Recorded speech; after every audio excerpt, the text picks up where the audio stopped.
Welcome to Rick's Corner, brought to you by Old School Labs, the brand I trust and the only one I put my name to. Use my code drasin12 on the link below. Welcome to Rick's Corner. The man, the myth, the legend. Now on with the show. All right, welcome to Rick's Corner. Many of you asked for me to bring on this special guest.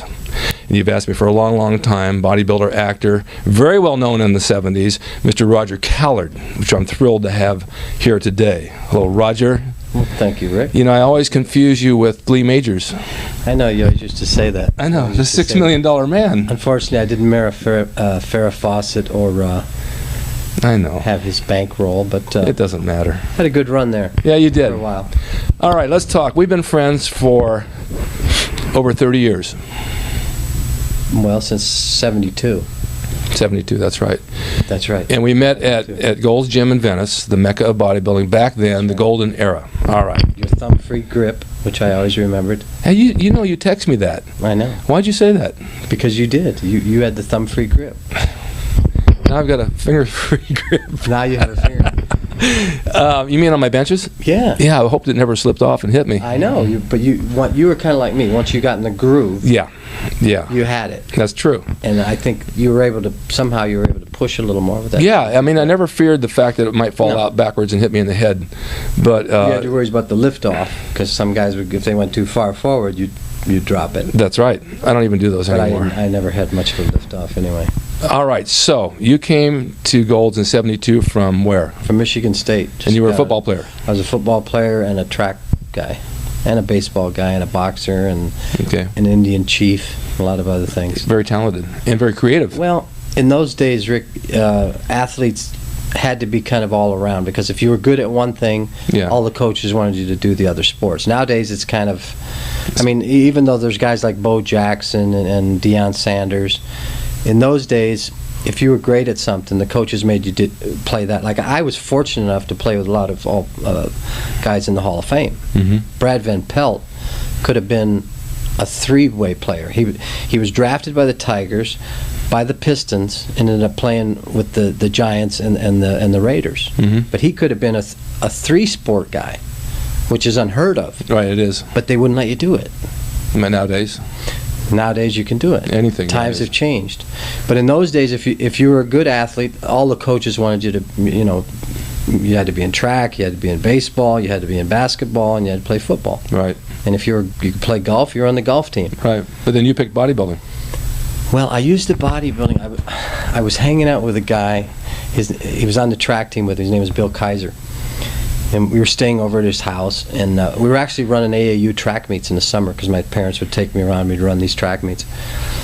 And he pulled out these bodybuilding magazines, and I looked at the before and after, and I go, "How in the hell could this really happen?" And then my brother, who was he's about your age, he's 6 or 7 years older than me. He went to Michigan State, and he came back like a semester later, and he was buffed. And I go, Yeah. "What the hell did you do?" I must have bugged him so much that he ended up buying me a set of weights. But I looked at those ads, and I said, "Is this for real? How do these guys do that?" Right. And that did something to my brain. And then a lot of the athletes then, like Harold Poole and some of the guys, they were athletes. Mm-hmm. So they were actually using the training in conjunction to better their performance. So I Mhm. said, I want to run faster. I want to jump higher. I want to be a better football player. So I started training. Mm-hmm. And things weren't quite the same on the farm after that. Did you start with powerlifting? I didn't really start powerlifting, but I did weird shit, like I would lift 160 pounds with one hand. Oh, like odd lift. I do odd lift stuff. Yeah. But I basically did the basics. I did curls, I did presses. I didn't know about bent over rowing or Right. isolation curls, or everything was standing. There were no benches. Okay, then what brought you out to Venice? What was your motivation to come out there? Well, I and train? came out to try out with the Chargers Oh, I didn't know that. as a football player. Oh. And but I always kind of had this thing about acting. When I was in high school, I had a coach that was also the drama coach. So it was a weird thing. So he made all the football players go out for the junior and senior play. So I thought, man, I don't want to be in that play. It's a bunch of... Yeah. I always thought if you're in the band or if you're in a play, you're a sissy. Exactly. So I go, well, who's going to be in it? He goes, the cheerleaders. And I go, wow. We had this girl, Nancy Reed, who was just like a knockout. And there, of course, there's love scenes. And there were love scenes. And the wind-up is, I ended up winning the Dramatics Award. We did The Mouse That Roared. I played like General Snippet with the Q-bomb and this fake country, and I was hooked.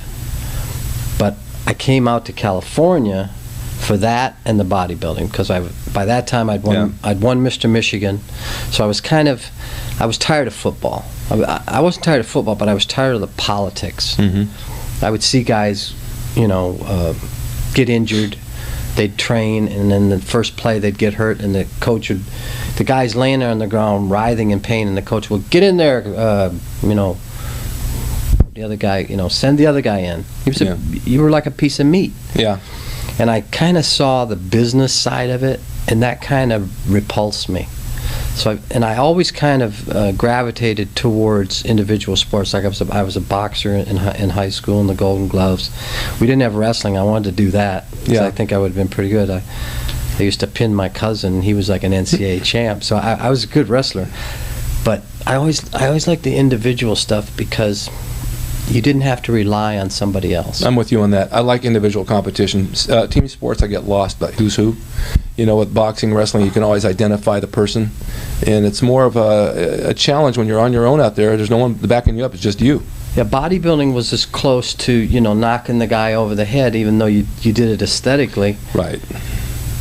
There was really no substitute for your effort. I always figured if you were smarter and you trained harder than another guy, you could beat him.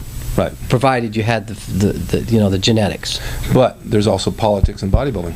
A lot of politics, and I ran head-on into that. I remember, guys who I thought were my friends standing next to Joe Weider and saying disparaging remarks and putting it in his ear and talking to the judges. And see, that kind of stuff, being from the Midwest, that pissed me off. And I'd never really felt, as close, even though Arnold and I and Franco and all those guys, we were great friends.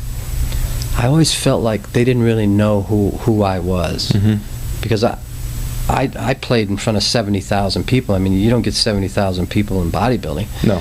So I always felt like I didn't have that much in common with most of the bodybuilders, other than me, other than you and Ken Waller, because he was a football player, and Robbie. Right. Because they were athletes. Right. Not to say that Arnold wasn't an athlete, but he wasn't a football player, he wasn't a baseball player, he wasn't a basketball player. It wasn't a concern of his anyway. It wasn't a concern of his, and I'm not saying anything against those guys, but they had more of a European type mindset, And so I was always kind of an outsider on the inside. I understand. As far as that goes. So I never really felt that kinship with them, even though we all trained together. And again, being kind of a loner from Michigan, I always felt like they didn't really know who I was or anything about me. They all heard that I was a fighter and all this. Yeah. They'd try to piss me off and do all these things. No, I can identify with that because I came from a small town, and I was in a rock band. I played guitar, and they kind of knew it, but they didn't really know it. And I had to deal with Capitol Records in the '60s. And I remember that. You and Bob Schott were good. Yeah, and then I went into pro wrestling. Yeah. And those guys weren't into that. They were into bodybuilding, getting on stage and getting trophies. I thought, all right, I did a few shows, and I thought that's okay, but I want to make some money with it, so I turned to wrestling. That wasn't their thing. So I was kind of outside that too. There's a circle of those guys, and then there's us who do what we do outside of that. Yeah. And that's just the way it is. Well, I remember when Arnold got into acting, he knew that I had a history in acting. Right. So whenever he would go, take a class, he would take me. Because he kind of knew that I knew what I was doing in that arena. Right.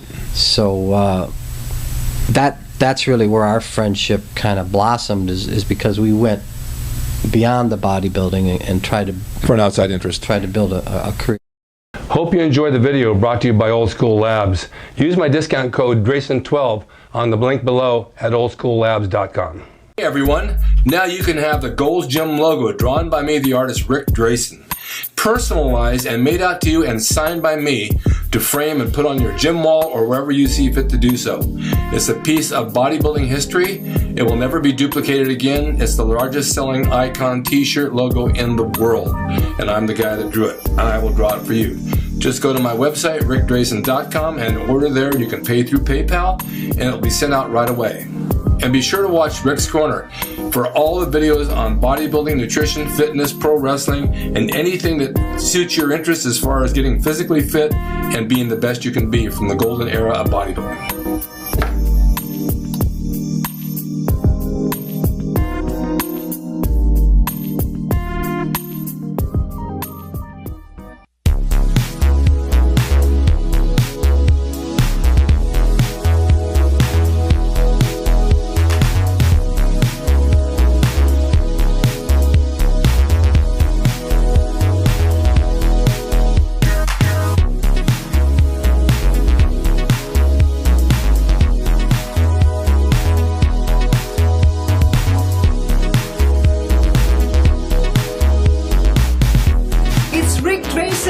He's the equalizer, baby.